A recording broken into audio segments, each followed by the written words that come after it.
වස්සාන ධර්ම දේශනා දක්ඛිනේන පස්සේන සීහසෙය්‍යං කප්පෙය්‍යාසී සතෝ සම්පජානෝ උට්ඨාන සංඤම් මනසිකරිත්වා පටිබුද්ධේනේව මොග්ගල්ලානෝ කිප්පං යේව පච්චුට්ඨාතබ්බං. ඒ කියන්නේ පිංගුතුනි සිංහසෙය්‍යාවෙන් දකුණු ඇලයට හැරිලා සිංහසෙය්‍යාවෙන් සැතපෙන්න.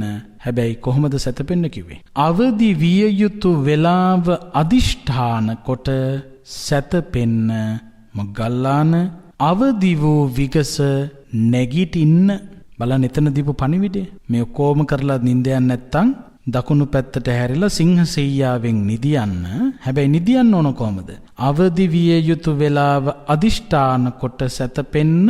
ඒ වගේම අදිෂ්ඨාන කළ වෙලාවට අවදි වූ විගස නැගිටින්න. එතකොට අපි නැගිටින්න ඕන වෙලාව අදිෂ්ඨාන කරලා නිදිය ගත්තොත් එලාම් ඔරලෝසු ඕනේ වෙලාවටම සමහරකට වෙලාවට ටිකක් ඉස්සෙල්ලා අවදි වෙනවා.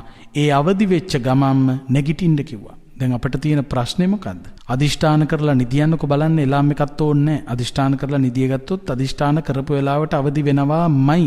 හැබැයි අපි කරන ලොකුම වරද අවදි වුණාට නැගිටින්නේ. අවදි වෙනවා නැගිටින්නේ ඇඳට වෙලා ඉන්නවා ආයෙත් නිින්ද යනවා.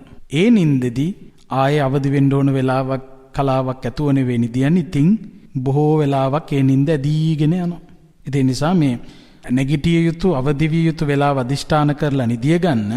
ඒ වගේම අදිෂ්ඨාන කරපු වෙලාවට එතකොට අවදි වේවි. අවදි වෙච්ච විදියටම අවදි වෙච්ච වහාම නැගිටින්න නැන්දෙන් කෙලිම බිමට බහින්න ඕන. මොකද හේතුව තමන්ගේ කාර්ය කරගෙන යන්න ඕන. ඉතින් මෙන්න මේ වීරිය උපදවා ගැනීම පිණිස කටයුතු කරන්නට කියලා බුදුහාමුදුරුවෝ දේශනා කළා. මෙන්න මේ දොරටු ටික නිරෝගී වෙන්න, සිල්වන්ත වෙන්න, වැඩිහිටියගේ අවවාද පිළිගන්න, බහුශ්‍රත වෙන්න, ධර්මයට අනුගත වෙන්න, කම්මැලිකම දුරලන්න. මේ දොරටු 6 විවෘත කරගත්තොත් ඒ කෙනාට සැනසෙන්න පුළුවන්. ඒ සැනසීම ඔබට ලබන්නට මේ උතුම් දම් දෙසුම හේතු වේවා, වාසනාව වේවා කියලා ප්‍රාර්ථනා කරන්න. දිනපතා නවතම ධර්ම දේශනා ශ්‍රවණය කිරීමට වස්සාන ධර්ම දේශනා අපගේ YouTube නාලිකාව දැන්ම subscribe කරන්න. බෙල් අයිකනය ක්ලික් කරන්න. වස්සාන ධර්ම දේශනා YouTube නාලිකාව ඔස්සේ ප්‍රචාරය වන මෙම සුමధుර ධර්මානුශාසනාව වෙනුවෙන් පින්බර දායකත්වයෙන් කටයුතු කළේ පිළියන්දල සිද්ධමුල්ල නොම්බර 9 ලිපිනේ පදිංචි දයා වීරසේකර මහත්මියයි. එතුමියගේ ප්‍රධාන අරමුණ වන්නේ ඕස්ට්‍රේලියාවේ බ්‍රිස්බේන් හි වෙසෙන ආදරණීය මිනිපෙරිය ක්ලෝයි සයාරා කරුණාරත්න සිඟිති දියණියට ඇගේ පළමු උපන්දිනය වෙනුවෙන් ආශිර්වාද පතා වස්සාන ධර්ම දේශනා YouTube නාලිකාව ඔස්සේ ධර්ම දානමය පින්කමක් සිදු කිරීමයි. ඒ වෙනුවෙන් ක්ලෝයි සයාරා කරුණාරත්න සිඟිති දියණියට සුබ පැතුම් එක් කරන්නේ ආදරණීය අත්තම්මා දයා වීරසේකර, ආදරණීය සීයා කරුණාරත්න, ආදරණීය තාත්තා ධනුෂ්ක කරුණාරත්න, ආදරණීය අම්මා හසිතා දිල්රුක්ෂී දාබරේ ඇතුළු පවුලේ පින්වත් පිරිසයි. අද දේශකයන්න් වහන්සේ මහරගම සිරි වජිරඥාන ධර්මායතනයේ ආචාර්ය කුඹුක සිරි වජිරඥාන ධර්මනිකේතනාධිපති දුරන්දර අතිපූජනීය ගල්කිස්සේ සෝමානන්ද ස්වාමීන් වහන්සේ. අවසරයි අපේ හාමුදුරුවනේ. සමන්ත චක්ඛවාලේසු අත්‍රා ගච්ඡන්තු දේවතා සද්ධම්මං මුනි රාජස්ස සුනන්තු සග්ග මොක්ඛදං ධම්ම ශ්‍රවණ කාලෝ අයං භදන්තා ධම්ම ශ්‍රවණ කාලෝ අයං භදන්තා ධම්ම ශ්‍රවණ කාලෝ අයං භදන්තා. නමෝ තස්ස භගවතු අරහතෝ සම්මා සම්බුද්දස්ස. නමෝ තස්ස භගවතු අරහතෝ සම්මා සම්බුද්දස්ස. නමෝ තස්ස භගවතු අරහතෝ සම්මා සම්බුද්දස්ස. ආරෝග්‍ය මිච්ඡේ පරමංච ලාභං සීලංච බුද්ධානුමතං සුතංච ධම්මානුවත් පත්තිච අලීනතාච අත්හස්සද්වාරා පමුක්ඛා චලේති. ශ්‍රද්ධාවන්ත කාරුණික පිංතුනි, සුපුරුදු පරිදි වස්සාන ධර්මදේශනා YouTube නාලිකාව ඔස්සේ ඔබ වෙත ගෙනෙන සදැහැති දායකත්ව ධර්මදේශනාව ශ්‍රවණය කිරීමටයි කවුරුත් මේ වෙලාවේදී බලාපොරොත්තු වෙන්නේ. අද මේ උතුම් ධර්මානුශාසනාවේ සදැහැති දායකත්වය අරගෙන කටයුතු කරන්නේ පිළියන්දල සිද්ධමුල්ල අංක 36න් 1 යන ලිපිනේ පදිංචි දයා වීරසේකර මහත්මිය ඇතුළු පවුලේ පිංතුන්. එතුමිය විශේෂයෙන් බලාපොරොත්තු වෙනවා ඔස්ට්‍රේලියාවේ බ්‍රිස්බේන්හි වෙසෙන ආදරණීය මිනිපිරිය ක්ලෝයි සයාරා කරුණාරත්න සිඟිති දියණියට විශේෂයෙන් දෝගේ පළමුවන උපන්දිනය නිමිති කරගෙන දුවට ආශිර්වාද ප්‍රාර්ථනා කරන්න. සත්පුරුෂ අත්තම්ම කෙනෙක් හැටියට දයා වීරසේකර මහත්මිය, එවැගේම සීයා කරුණාරත්න මහත්මයා, එවැගේම ආදරණීය පියතුමන් ධනුෂ්ක කරුණාරත්න, ආදරණීය මෑණියන් හසිතා දිල්රුක්ෂි දාබරේ ගමගේ ඇතුළු පවුලේ පින්වතුනුයි මේ උතුම් පින්කම අද සම්පූර්ණත්වයට පත් කරන්නේ. ලෝතර බුදුරජාණන් වහන්සේ අපට හිතසුව පිණිස දේශනා කරපු ධර්මයේ තරම් හිතසුව පිණිස පවතින තවත් අනුශාසනාවක් ඇත්තේ නැහැ. අද ධර්මානුශාසනාව ඔස්සේ පැහැදිලි කරලා දෙන්නට බලාපොරොත්තු වෙන්නේ ජීවිත ගමනක් අර්ථ සම්පන්න වීම පිණිස විවෘත කරගත යුතුම දොරටු පිළිබඳව ඔබව දැනුවත් කරන්නට. අපි දියුණුව පතන ආකාර කිහිපයක් තියෙනවා. එක පැත්තකින් අධ්‍යාපනික දියුණුව, තව පැත්තකින් ආර්ථිකමය දියුණුව, තවත් පැත්තකින් ආධ්‍යාත්මික දියුණුව. මෙන්න මේ සෑම දියුණුවක්ම ලබා ගැනීම සඳහා උනන්දු වන පුද්ගලයෙක් විවෘත කරගත යුතු දොරටු කිහිපයක් පිළිබඳව ධර්මානුශාසනාව ආරම්භ කරන්නට මත්තෙන් ප්‍රකාශ කරපු ඒ උතුම් ගාථාවෙන් අපට දැනගන්නට ලැබෙනවා.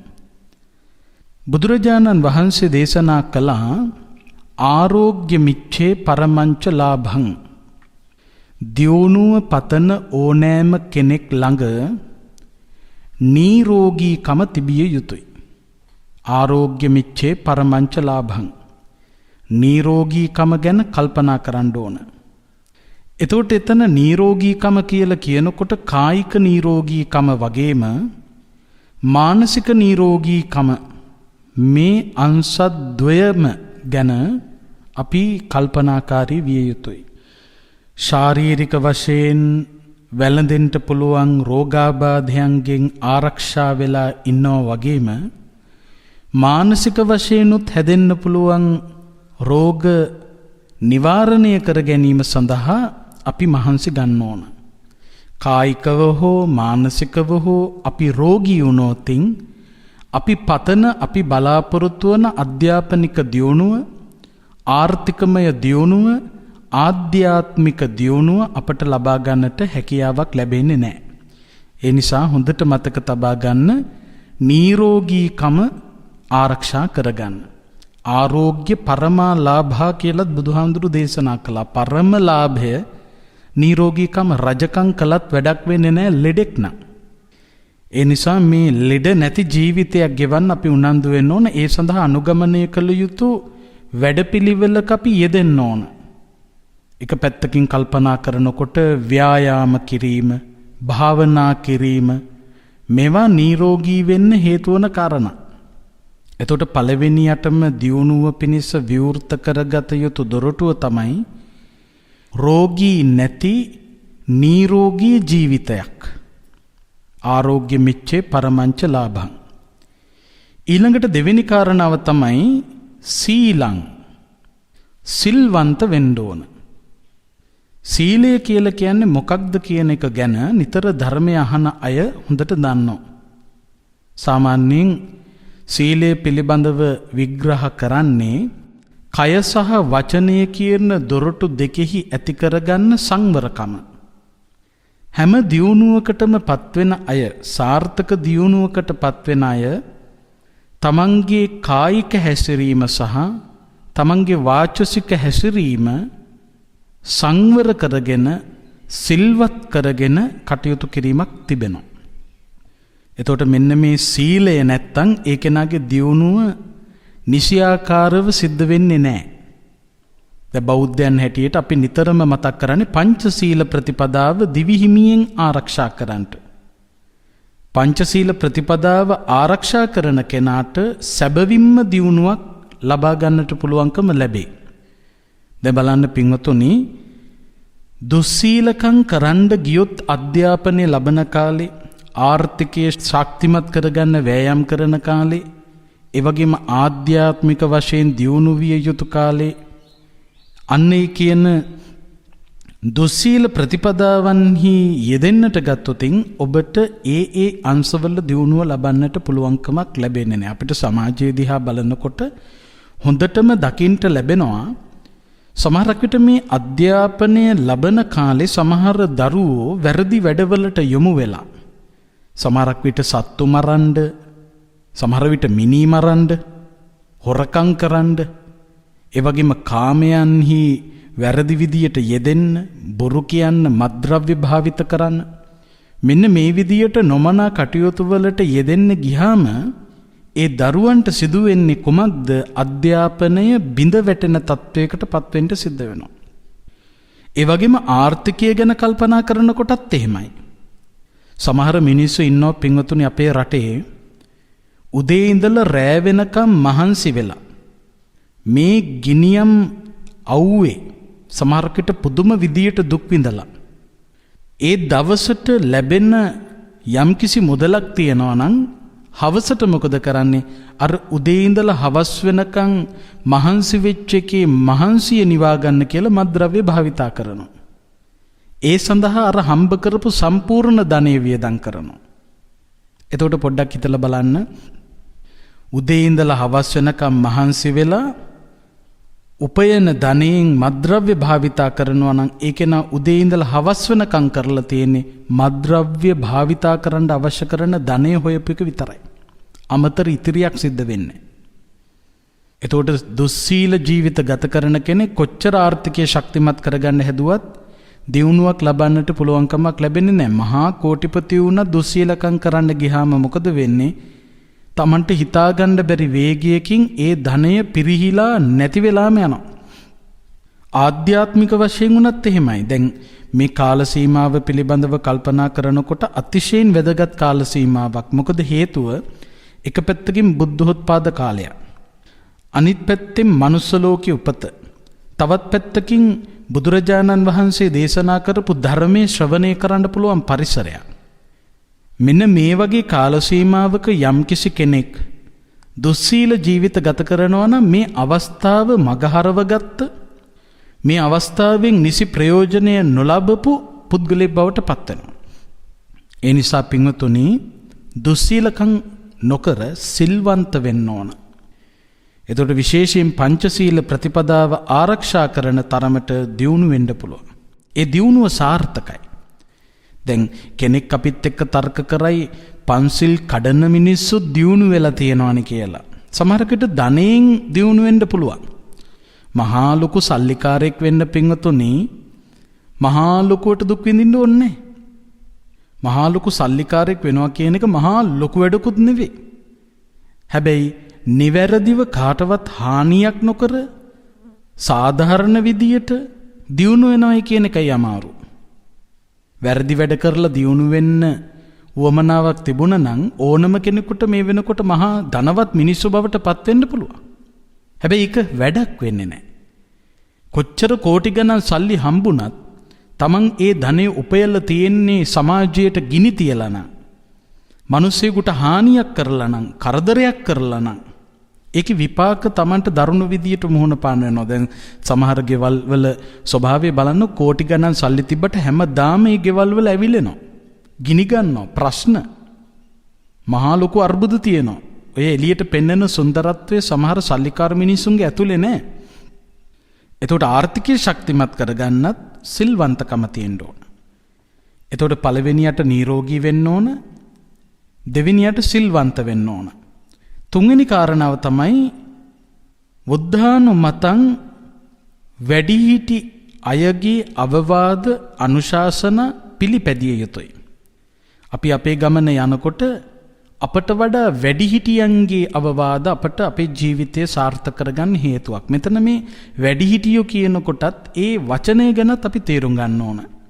දැන් සමහරුන්ගෙන් ඇහුවහම වැඩිහිටි කියන වචනේ තේරුම මොකක්ද කියලා හිටියා වැඩි කියලා කියනවා. ඒක මේ යථාර්ථයේ තේරුම් නොගන්න තරමට කියන වචනයක්.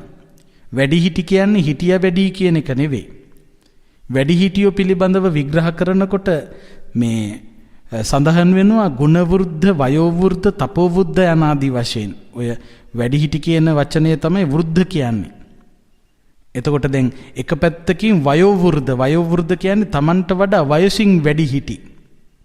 එතකොට Tamanට වඩා වයසින් ඉහළට ගියපු කෙනෙක් නම් ඒ අයට කියනවා වයසින් වැඩිහිටි කියලා. ඊළඟට ගුණවෘද්ධ කියලා කියනවා. Tamanට වඩා ගුණයෙන් ඉහළට ගිහිල්ලා නම්, Tamanට වඩා තපසින් ඉහළට ගිහිල්ලා නම්, තපස කියලා කියන්නේ ප්‍රතිපත්තියෙන්. එතකොට Tamanට වඩා අධ්‍යාපනයෙන් ඉහළට ගියපු කෙනෙක් ඉන්නවා නම් ඒ කෙනා වැඩිහිටියෙක්. Tamanගේ වයසත් එක්ක සමහරකට සමාන වෙන්නත් පුළුවන්. සමහරකට Tamanගේ වයසත් එක්ක බාල වෙන්නත් පුළුවන්.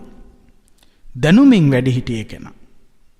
ඊළඟට සාර්ථක විදියට ධනෙ උපයලා ආර්ථිකය ශක්තිමත් කරගත්ත කෙනෙක් ඉන්නවා නම් ඒ කෙනා තමන්ගෙත් එක්ක බලනකොට ආර්ථිකමය වශයෙන් වැඩිහිටියෙක්. එතකොට වයස අදාළ නැහැ.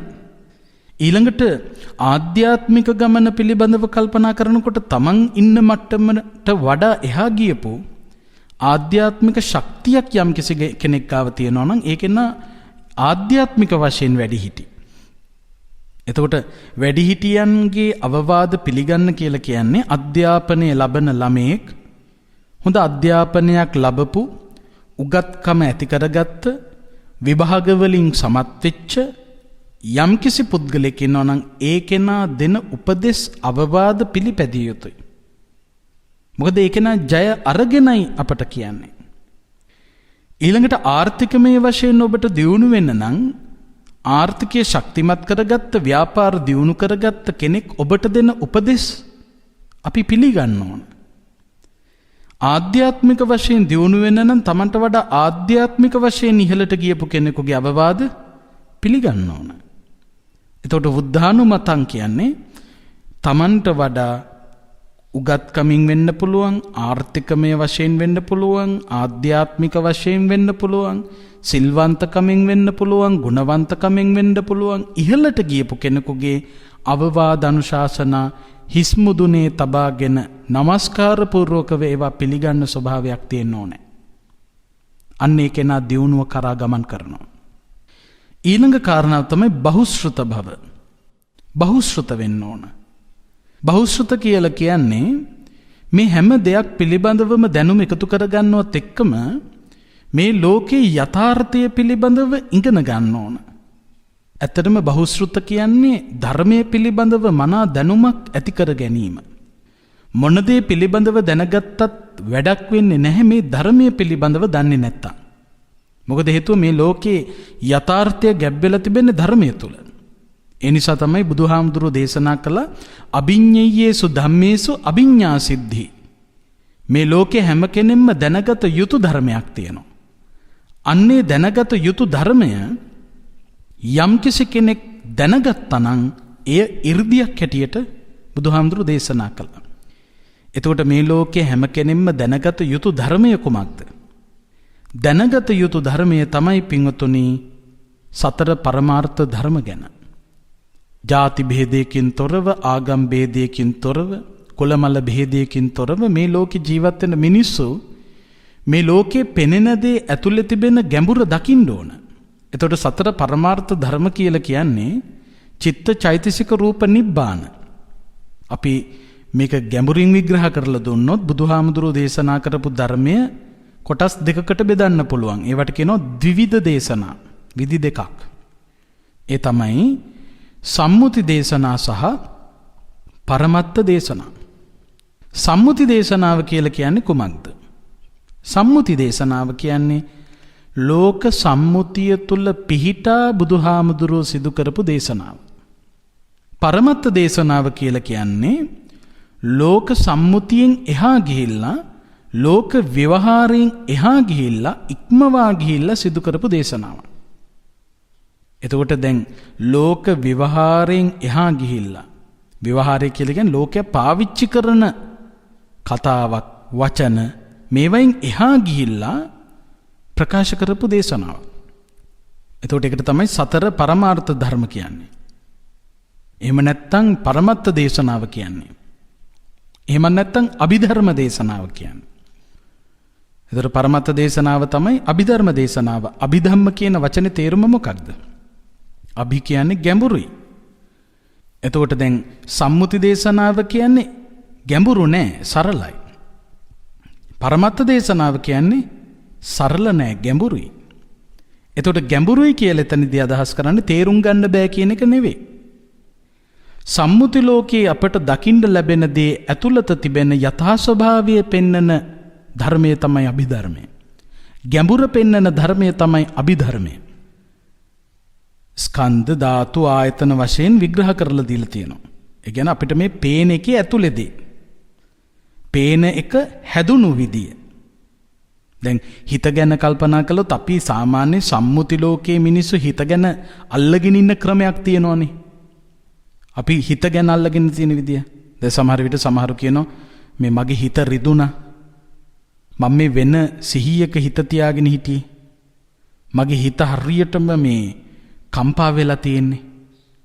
මගේ හිත මේ වෙන තැනක තියෙන්නේ. සාමාන්‍ය සම්මුතියෙන් මේ මිනිස්සු හිත කිව්වහම හිත ගැන ඇඳගෙන ඉන්න චිත්‍රයක් තියෙනවා. හැබැයි ඔය අපි හිතේ ඇඳගත්තු සම්මුතියෙන් ගත්ත සිත ගැන ඇතුලේ ස්වභාවය කුමක්ද කියන එක අභිධර්මයේ චිත්තපාදයේදී හොඳටම විග්‍රහ කරලා තියෙනවා. පරිශීලනය කරපු අය දන්නවා ඇති අභිධර්මයේ චිත්තපාදේ මේ හිත ගැන ඊට පස්සේ චෛතසික මේ හිතත් එක්කම ගොඩ නැගෙන සිතිවිලි ගැන. එතකොට මේ සම්මුතියෙන් මේ ලෝකෙ මිනිස්සු කතා කරන දෙයට වඩා ගැඹුරක් අර පරමත්ත දේශනාවේදී තියෙනවා.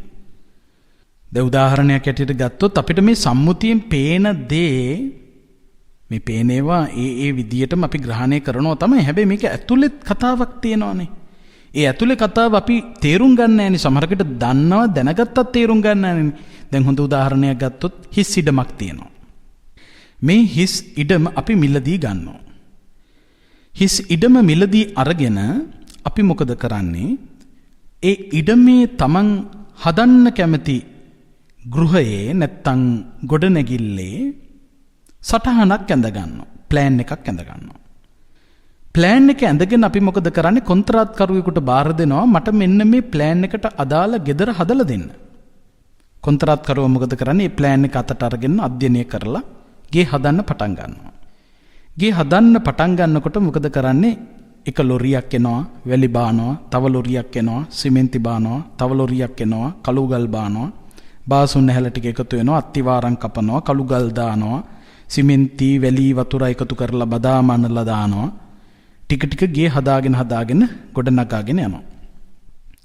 මේ ගේ හදාගෙන යනකොට ඔබේ මිතුරෙක් ඔබට කතා කරලා කියනවා අපි මේ ගෙවල් පැත්තේ එන්න කියලායි කල්පනා කළේ, ඇවිල්ලා යන්නද? බොහෝ විට ඔබ දෙන උත්තරේ මොකද්ද? අපෝ දැම්මනම් අපේ ගෙවල් පැත්තේ එන්න එපා, ගේ හදාගෙන යන ගමන් තියෙන්නේ. හැදුවට පස්සේ මං කියන්නම්කෝ එතකොට ඇවිල්ලා යන්න. දැන් සමහර විට සමහරු මේ එන්න එපා කියලා කියාගන්න බැරි කමට එන්න කියලා කියනවා. හැබැයි ඇතුලේ ක්‍රියාත්මක වෙන පණිවිඩය තමයි මං අර කිව්වේ. අපි මේ ගේ හදාගෙන යන්නේ දැම්මනම් එන්න එපා, හැදුවට පස්සේ එන්න. ඕක තමයි හැමෝගෙම ඇතුලෙන් එන පණිවිඩය. එතකොට මං අහන්නේ පින්වතුනි, ගයක් හදාගෙන යනකොට ඇයි අපි මිනිස්සු එනවට අකමැති? හේතුවක් තියෙන්න එපා. ගයක් හදාගෙන යනකොට මිනිස්සු අපේ ගෙදරට එනවට අපි අකමැති ඇයි? ඒ හදාගෙන යන ගෙදර ලස්සන නෑ, කැතයි. ඒ හදාගෙන යනගේ ලස්සන නෑ, කැතයි. ඊට පස්සේ මොකද කරන්නේ පින්වතුනි? මේ ගේ හදාගෙන යනවා, සම්පූර්ණ කරනවා, තීන්තත් ගන්නවා, වැඩ ඉවර කරනවා. ඊට පස්සේ කවුරු හරි ඇහුවොත් අපි ගෙවල් පැත්තේ එන්න කියලා ගෙදරට එනකන් කතා කර අහනවා කොයි හරියද ඉන්නේ කියලා. ඒ කියන්නේ බොහොම ආශාවෙන් ගෙදර පෙන්නනවා. ඒ විතරක් නෙවෙයි, හදපු ගයක් Tamanට උනත් එළියට ගිහිල්ලා ගේ දිහා බලාගෙන පැය 24ක් වුණත් ඉන්න පුළුවන්. ඒ තරම් ලස්සනයි. හැබැයි ඒ ලස්සන ගේ හැදුවේ කැත කොටස් ටිකක් එකතු කරලායි. කැත කොටස් ටිකක් එකතු කරලා හදලා ඉවර වෙච්ච ගේ තමයි ලස්සන. වැඩ ඉවර නොකළ ගෙයක් ලස්සන නෑ. වැඩ අවසන් කළ ගෙයක් තමයි ලස්සන. වැඩ අවසන් වනතෙක් ඇයි ගේ කැත? වැඩ අවසන් වනතෙක් එකතු කරපුවා කැතයි. කැත කොටස් එකතු කර හැදුවට පස්සේ ගේ ලස්සනයි. අන්න සම්මුති වශයෙන් අපි මේ හදපු ගේ ලස්සනයි කියලා අල්ලගන්නවා. හැබැයි මේ ලස්සනයි කියලා අල්ලගත්ත ගේ ඇතුලේ තියෙන කෑලි කොටස් ගැන කල්පනා කළොත් ඒ කොටස් එකින් එක ගත්තාම ලස්සන එක කොටසක්වත් නැහැ. තීන්ත බාල්දිය දිහා බැලුවොත් ලස්සනද? වැලි ටික දිහා බැලුවම ලස්සනද? ලස්සනක් නැහැ. අර කැත කොටස් ටිකක් එකතු වෙලා තමයි අර ලස්සන නිර්මාණය කරලා තියෙන්නේ. එතකොට සම්මුති ලෝකයේ මිනිස්සු මේ ලස්සන ගයක් කියලා ග්‍රහණය කළාට පරමත්ත දේශනාව පිළිබඳව කල්පනා කරනකොට එතනදි පෙන්වන්නේ මේ ලස්සන ගේ හැදිලා තියෙන්නේ කොහොමද? මේ ලස්සන ඇති වෙලා තිබෙන්නේ මොන වගේ කොටස් එකතු වෙලාද? කොටස් වශයෙන් බෙදලා පෙන්නනවා. කෑලි වශයෙන් බෙදලා පෙන්නනවා. එකතු කරපු කොටසක් දැක්කහම ආසාව ඇති වෙනවා නම් ඒ එකතු වෙච්ච කොටස් වෙන් කරලා බලපුවාම පිළිකුල ඇති වෙනවා. දැන් මිනිස්සෙක් ගැනත් කල්පනා කළොත් ලස්සන මිනිස්සු ඉන්නවනේ පින්වතුනි. ලස්සන මිනිස්සු ඉන්නවා. දකින්න ප්‍රියමනාප කාන්තාව ඉන්නවා, දකින්න ප්‍රියමනාප පිරිමි ඉන්නවා. මේ ලස්සනයි කියලා අපි දකින්න කාන්තාවක් ගැන නැත්තම් පුරුෂයෙක් ගැන අපි පොඩ්ඩක් හිතමු. මේ ලස්සන කාන්තාවගේ ලස්සනයි කියන කොටසක් තියනවාද? දැන් එහෙම ඇහුවාම කෙනෙක් ඇයි කෙස් කලඹ අරකයි මේකයි කියලා. හැබැයි මම මේ අහන්නේ මිනිස්සු හැදිලා තියෙන කොටස් කිහිපයක් තියෙනවා. ඒක තමයි අර ගිරිමානන්ද සූත්‍රයේ පෙන්වන්නේ අත්තිමස්මින් කායේ කේසා ලෝමා නකා දන්තා තචෝ මන්සන් නහාරු අට්ඨි අට්ඨිමිජ්ජම් වක්කං හදයන් යකනං කිලෝමකම් පිහකම් පප්පාසං අන්තං අන්ත ගුණං උදරියං කරීසං යනාදී වශයෙන්. එතකොට දැන් මේ ඔය දෙතිස් කුණුපයන් ගැන කතා කරාම ඔන්න ඔය ටික එකතු වෙලානේ අර ලස්සන මිනිස්සයා හැදිලා තියෙන්නේ. දැන් මං අහනවා ලස්සන කාන්තාවක් ඉන්නවා කියලා අපි සම්මුති වශයෙන් කිව්වට මෙන්න මේ කාන්තාව හැදෙන්න එකතු වෙච්ච කොටස් වලින් ලස්සනයි කියලා හිතන කොටස මට කියන්න. එතකොට දැන් නම් කියාගන්න බැරි වෙන්නේ ලියා ගන්න හරි බලන්න ලස්සන නම් ලස්සනයි කියලා මට දුරකථන ඇමතුම කරි දීලා කියන ආඳුරනේ මේක නම් ලස්සනයි කියලා. ඔන්න බලන්න කේසා කෙස් වෙනම ගන්න.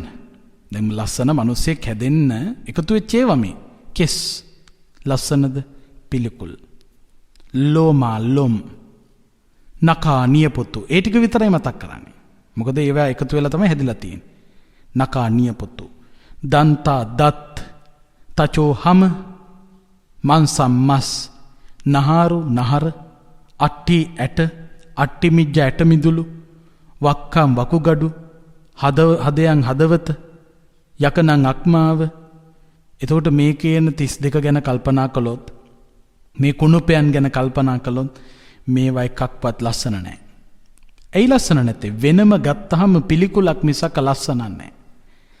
හැබැයි මේ පිළිකුල් සහගත කැත කුණු කොටස් ටිකක් එකතු කරලා හැදුපුවායින් පස්සේ ඒ රූපේ ලස්සනයි. කෙස් කලඹ ඔළුවේ තියෙනකන් ලස්සනයි. කෙස් කලඹෙන් එක කෙස් ගහක් වෙන්කොට බත් පිඟානේ දැක්කොත් පිළිකුල්. දත් පෙළ කටේ ලස්සනට තියෙනකන් ආසයි ඒ ලස්සන දත් වලින් එක දතක් ගැලවිලා බත් පිඟානට වැටුනොත් පිළිකුලක්. නියපොතු ටික ඇඟිලිවල තියෙනකන් ලස්සනයි ඇඟිල්ලෙන් අයින් වෙලා නියපොත්තක් වෙනම දැක්කොත් පිළිකුලක්. අන්න ඒ වගේ ලස්සනයි කියලා එකතු වෙච්ච කොටසක් නැහැ. කැත කොටස් ටිකක් එකතු වෙලා තමයි මේ ලස්සන කියන එකක් සම්මුතියෙන් පෙන්වන්නේ. එතකොට අභිධර්මය කියලා කියන්නේ සතර පරමාර්ථ ධර්ම කියලා කියන්නේ එහෙම නැත්නම් ගැඹුරු ධර්මය කියලා කියන්නේ අප විසින් දැනගත යුතුම කාරණාව කියලා කියන්නේ මේ ලස්සනයි කියලා අපි අල්ලගන්න හැම එකකම ඇතුළත තිබෙන ස්වභාවය. පඨවි ආපෝ තේජෝ වායෝ. මෙන්න මේ ස්වභාවයන් ගැන තමයි අභිධර්මයේදී බුදුහාමුදුරුවෝ විග්‍රහ කරන්නේ. එතකොට දැන් මේ ඇස් දෙකෙන් පේන දේවල් අපි ඇලීම් වශයෙන් ගැටීම් වශයෙන් ග්‍රහණය කර කර දුවන්නේමයි. මේ සතර පරමාර්ථ ධර්ම පිළිබඳව තේරුම් නොගත්තු නිසායි. මේ සතර පරමාර්ථ ධර්ම පිළිබඳව හරියට තේරුම් ගත්තා නම් අපට පුළුවන්කම ලැබෙනවා මේ ලෝකී යථාර්ථය තේරුම් ගන්න. ඒ නිසා බහුශ්‍රත වෙන්න ඕන. මොන දේ ඉගෙන ගත්තත් වැඩක් වෙන්නේ නැහැ බුදුහාමුදුරු දේශනා කරපු මේ උත්තරීතර ධර්ම පිළිබඳව දැනුමක් නැත්තම්. ඒ නිසා බහුශ්‍රත වීම දියුණුවට හේතුවක්. ඊළඟට පෙන්නනවා ධම්මානුවත්ති ධර්මයට අනුගත ධර්මයට ප්‍රිය කළ ගතිය. ධම්මානුවත්ති ධර්මයට බර ගතිය ධර්මයට අනුකූල පිළිවෙත අන්න ඒ කෙනාට දියුණුවට හේතුවක්. ධම්මෝ හවේ රක්ඛති ධම්මචාරී ධම්මෝ සුචින්නෝ සුඛමාවහාති ඒසානි සංසෝ ධම්මේ සුචින්නේ නදුග්ගතින් ගච්ඡති ධම්මචාරී. බුදුහාමුදුරෝ ධර්මය කියන්නේ මොකක්ද අධර්මය කියන්නේ මොකක්ද කියලා පැහැදිලි කළා. නහි ධම්මෝ අධම්මෝච උභෝ සම විපාකිනෝ. ධර්මයෙන් සහ අධර්මයෙන් ලැබෙන විපාක සමාන වෙන්නේ නැහැ. ධර්මානුකූලව ජීවිතය ගෙවන කෙනා සුගතිගාමී වෙනවා. අධර්මයට බර කෙනා දුගතිගාමී වෙනවා. ඒ නිසා ධර්මානුකූල පදනමක අපි වාසය කරනවා නම් ඒසානිසංසෝ ධම්මේ සුචින්නේ නදුග්ගතින් ගච්ඡති ධම්මචාරී.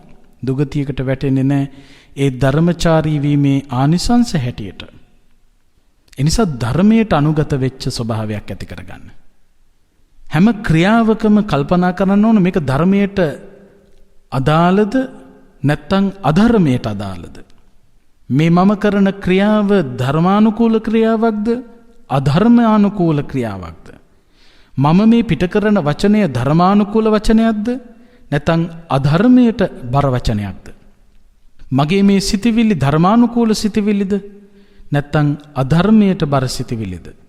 මේ ගැන කල්පනා කරලා ධර්මයට අනුගතව වාසය කරන්න ඕන. ඒකේ නා දියුණු වෙනවා. දැන් ඒතකොට දොරටු කිහිපයක් ගැන පෙන්නවා.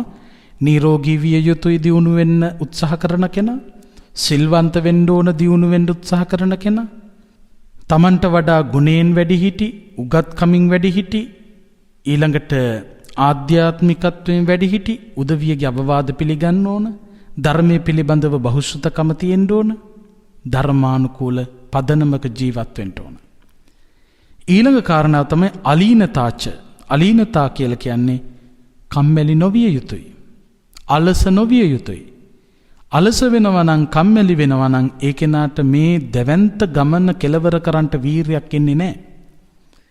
වීරිය නොමැති වුණොත් ඒ කෙනාට ප්‍රතිඵල ලබන්නට පුළුවන් කමක් නැහැ. ඒ නිසා කම්මැලි නොවිය යුතුයි. කම්මැලිකාර පුද්ගලෙක් තමන් විසින් කළ යුතු කාර්ය මගහරිනෝ විවිධ කරුණු මතු කර කර. විවිධ කරුණු මතු කර කර. සාමාන්‍යයෙන් සමහර උදවිය කල්පනා කරනවා තමන්ට කරන්න තියෙන වැඩක් ගැන කල්පනා කරනකොට සමහරු හිතනවා ඒ කරන්න තියෙන වැදගත් වැඩේ මගහරින්න විවිධ උපක්‍රම හිතනවා. සමහර මොකද කරන්නේ මේ පාන්දර වැඩි දැන් වැඩ කරන්න ඕනේ. වැඩ නවත්තනවා. අපෝ දැන් හවස් වෙලා රෑ වෙලා දැන් වැඩ කරන්න බෑ. වැඩ නවත්තනවා. අද සීතලයි වැඩ කරන්න බෑ. දැන් රස්නී වැඩ කරන්න බෑ. දැන් කුසගිනි වැඩ කරන්න බෑ කාලම ඉන්නවා. කෑවට පස්සේ අපෝ කාපු ගමන් දැන් බෑ වැඩ කරන්න. ගමනක් යන්න තියෙනකොට ගමනක් යන්න තියෙනවා විවේකී ඕන. ගිහින් ආවට පස්සේ ගමන ගිහින් ආවේ වැඩ කරන එක නවතිනවා. කම්මැලිකාර පුද්ගලයාගේ ලක්ෂණය. අධ්‍යාපනය ලබන දරුවෝ අතරෙත් ඉන්නවා. පාන්දර වැඩි දැන්නම් බෑ. හවස වැඩි පාඩම් කරන්න බෑ. කුසගිනි කන්නතෝ පාඩම් කරන්න බෑ. කාලේ වරුණාන් පස්සේ කාපු ගමන් දැන් කොහොමද පාඩම් කරන්න කියලා කරන්නේ. සීතලක් આવුත් අපෝ අද සීතල දවසක් පාඩම් කරන්න ඕනේ. රස්නිය આવුත් පුදුම රස්නියක් පාඩම් කරන්න බෑ. ගමනක් යන්න තිබුණොත් ගමනක් යන්න තියෙන ලෑස්ති වෙන්න ඕන පාඩම් කරන්න බෑ. ගිහින් ආපු ගමන් ගමනක් ගිහින් ආවේ යන්න බෑ. පාඩම් කරන්න බෑ. කම්මැලිකම. ඒ නිසා මේ අලසකම දුරු කරන්න ඕන දියුණු වෙන්න උත්සාහ කරන කෙනා. දැන් ආධ්‍යාත්මික වශයෙන් දියුණු වෙන්න කියන එක තමයි බුදුහාඳුරු විශේෂයෙන් මතක් කරන්නේ. මේ ආධ්‍යාත්මික වශයෙන් දියුණු වෙන්න නම් විශේෂයෙන් ආධ්‍යාත්මික දියුණුව කියලා අපි කියන්නේ අඩුම ගානේ මේ මාර්ගඵල අවබෝධ කර ගැනීමනේ. සෝතාපන්න ඵලයටවත්පත් වෙන්න දෙපේ. එතකොට මේ සෝවාන් සකෘදාගාමි අනාගාමි අරහත් ආදී මාර්ගඵල අවබෝධ කර ගැනීමට නම් ඒ සඳහා දැඩි වීරයක් තියෙන්න ඕන. නිකම් මේ වාඩි වෙලා නැගිටිනකොට රහත් වෙන්න බෑ. ඒ තරම් වාසනාවන්ත කාලයක් නෙවෙයි.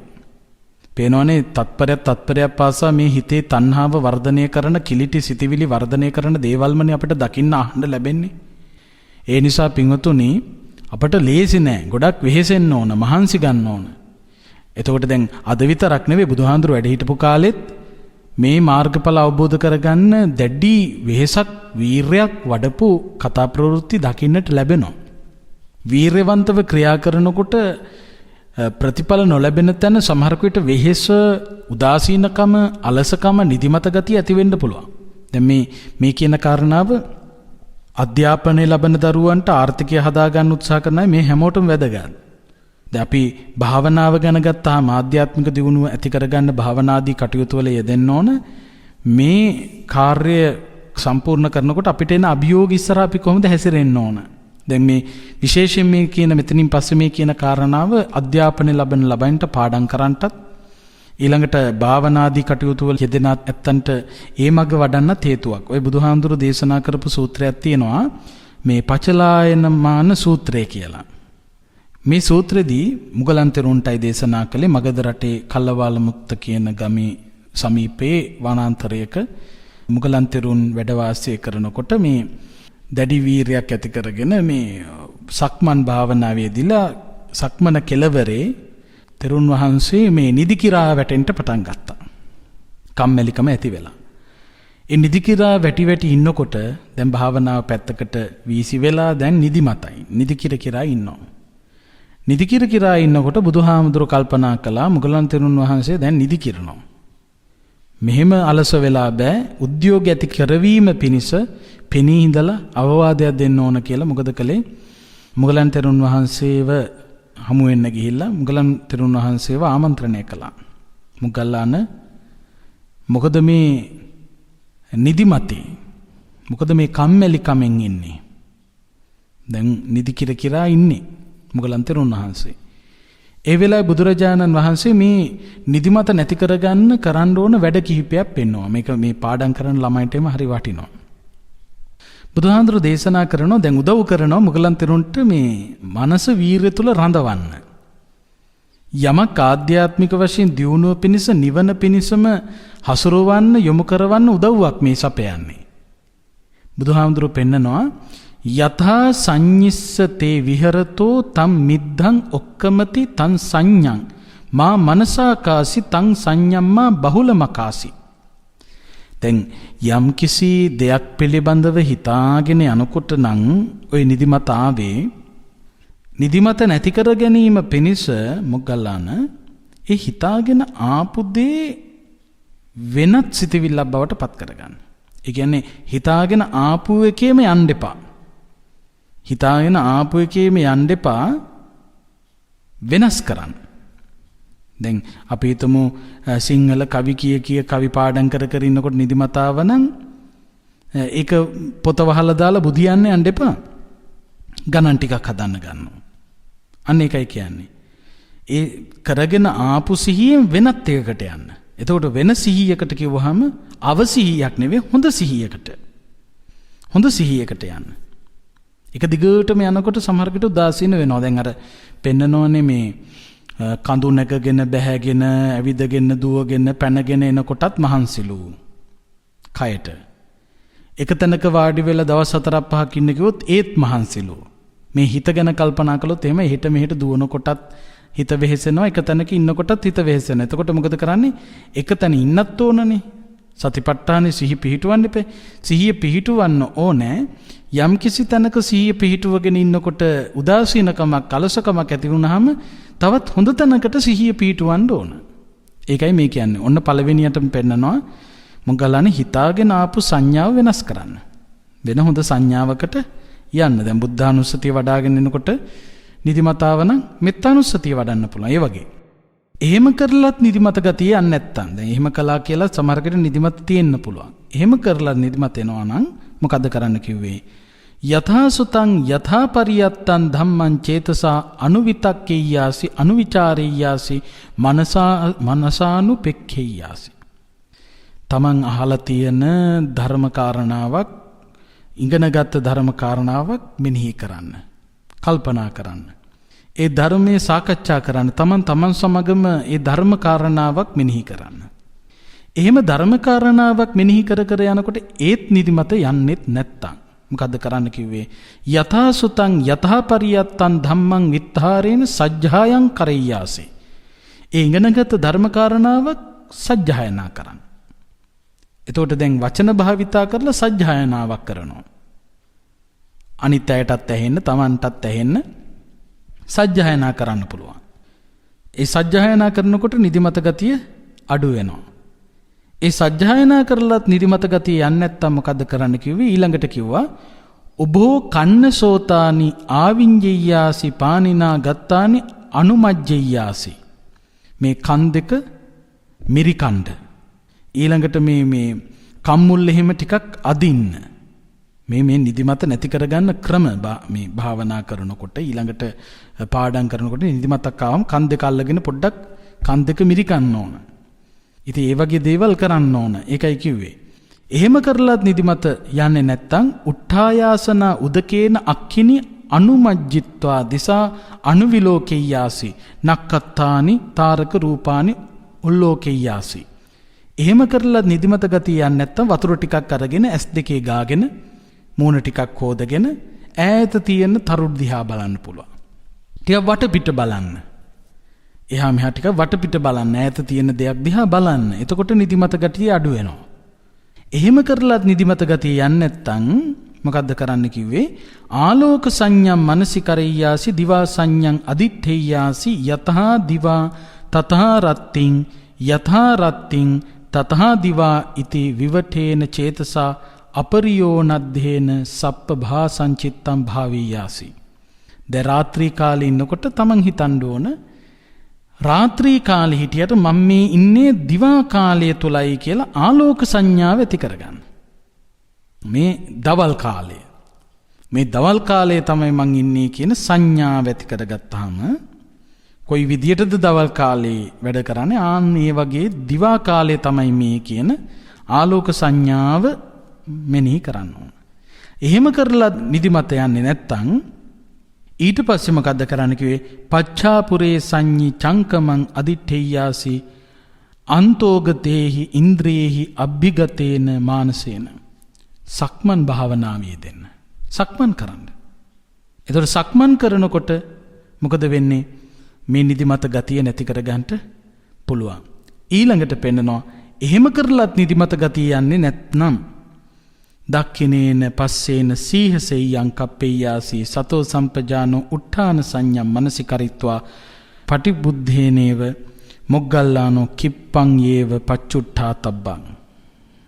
ඒ කියන්නේ පිංගුතුනි මේ ඔක්කොම කරලත් නිදිමත ගතිය යන්නේ නැත්නම් සිංහසෙය්‍යාවෙන් දකුණු ඇලයට හැරිලා සිංහසෙය්‍යාවෙන් සැතපෙන්න. හැබැයි කොහොමද සැතපෙන්න කිව්වේ? දැන් මේ ටික කරලා නිදිමත යන්නේ නැත්නම් ඒ කියන්නේ නිදියන්න ඕන කියන එකයි. මේ ටික ඔක්කොම කරලත් නිින්ද යනවා නම් සිංහසෙය්‍යාවෙන් සැතපෙන්න. හැබැයි සැතපෙන්න ඕන විදියෙන් ගන්නවා. මොකද්ද කිව්වේ ක්‍රමේ?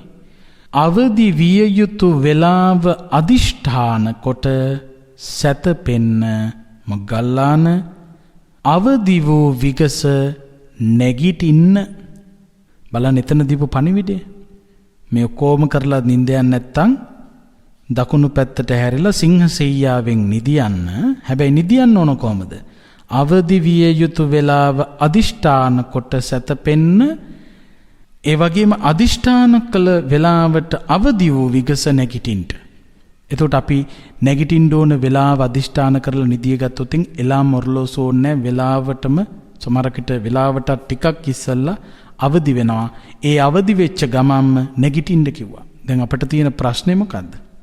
අදිෂ්ඨාන කරලා නිදියන්නකො බලන්න එලාම් එකක් ඕනේ නැහැ. අදිෂ්ඨාන කරලා නිදිය ගත්තොත් අදිෂ්ඨාන කරපු වෙලාවට අවදි වෙනවාමයි.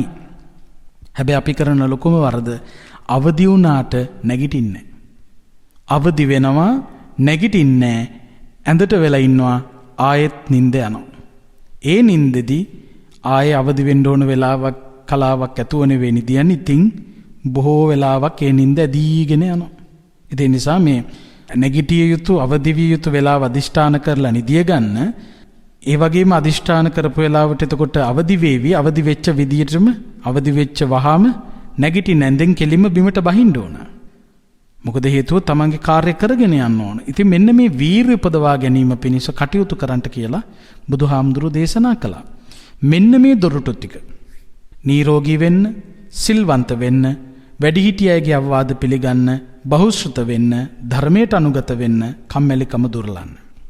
මේ දොරටු 6 විවෘත කරගත්තොත් ඒ කෙනාට සැනසෙන්න පුළුවන්. ඒ සැනසීම ඔබට ලබන්නට මේ උතුම් දම් දෙසුම හේතු වේවා, වාසනාව වේවා කියලා ප්‍රාර්ථනා කරන්න. ආකාසට්ඨා ච බුම්මට්ඨා දේවා නාග මහිද්దికා පුඤ්ඤන්තං අනුමෝදිත්වා චිරං රක්ඛන්තු ශාසනං චිරං රක්ඛන්තු දේශනං චිරං රක්ඛන්තු ත්වං සදා.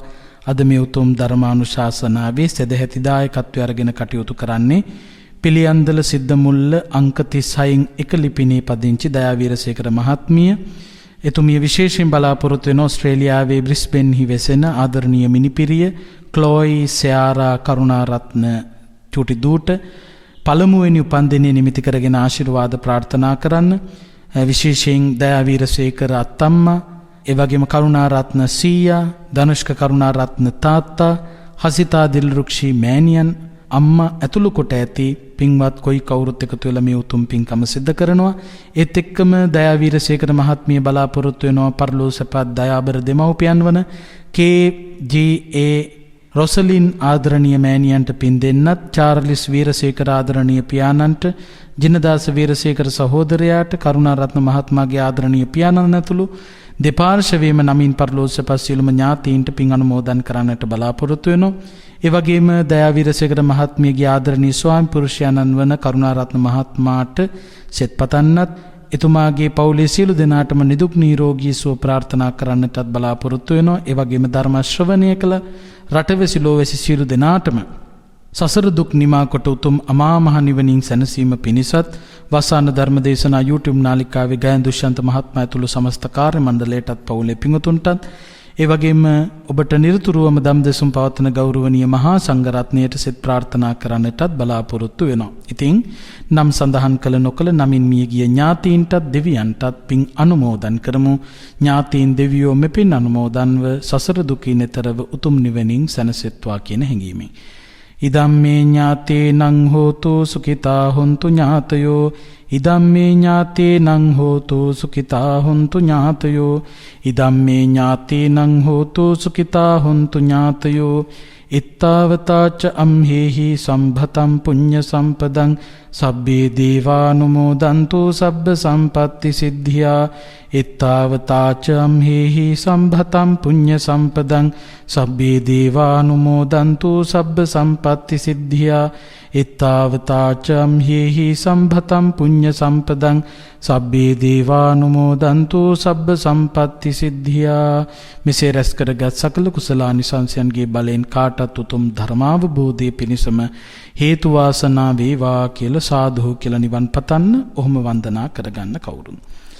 අභිවාදන සීලිස්ස නිච්ඡං වද්ධාපචායිනෝ චත්තාරෝ ධම්මා වද්ධන්ති ආයුවන්නෝ සුඛං බලං ආයුරාෝග්‍ය සම්පatti සග්ග සම්පatti මේවච අතෝ නිබ්බාන සම්පatti ඉමිනාතේ සමිජ්ජතු.